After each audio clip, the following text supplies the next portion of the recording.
The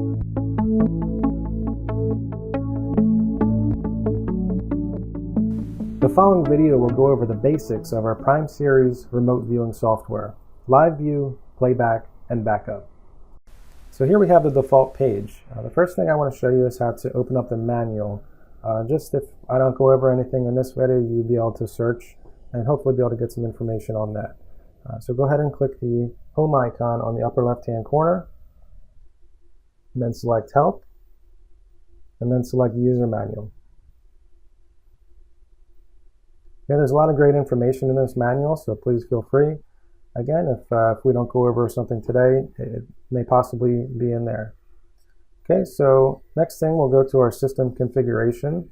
You can change your date and time, disable auto login, and things of that nature here.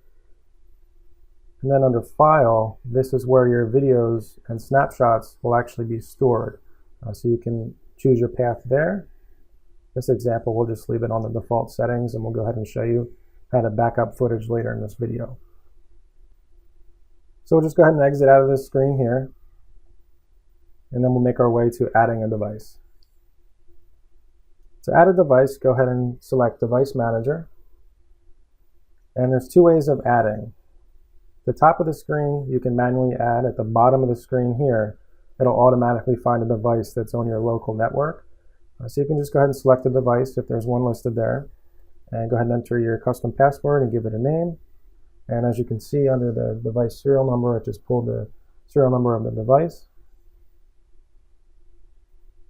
Okay, so I'll just delete that, and then we'll show you how to manually add the device. So make sure you're using encoding device.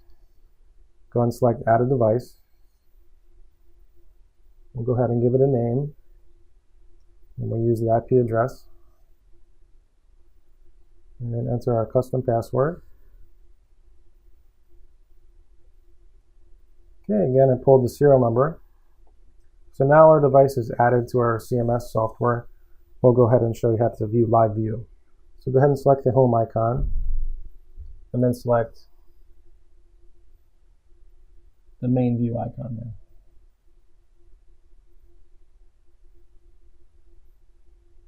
Okay, so you have your different layouts here: 1 channel, 4 channel, 9, and a 16 channel. Then you have your DVR at the bottom. And in this example, we just have 1 camera. So those are just the different views again. And then we'll show you how to save a custom view. So down at the bottom there, you'll see Save View.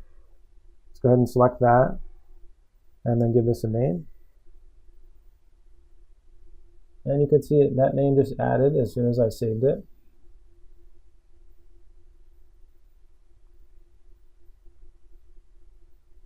Okay, so if there are multiple cameras on there, you would actually see the full feature of the custom view there. It's a great feature to have if you have, say, indoor and outdoor cameras. You can separate them that way.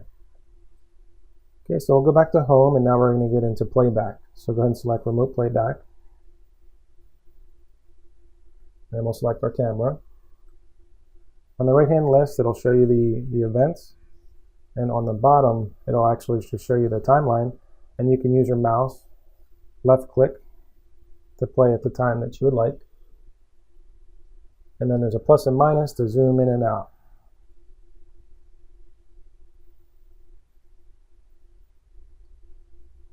Okay, now backup. You'll just select the little download icon there, left click on that. And then here you could download by the files, download by the date and time, or download by tag. This example here, we will download by the time, and then we'll show you how to find the file and play it. Okay, so you can have 4 different durations in this, which is really nice. If you have a couple different events, different times, you can do it that way and download it all in one shot. So here we'll just do a minute clip, just as an example. Just go ahead and type in our start time and our end time. And then we'll select download at the bottom of the screen. Okay. And select download.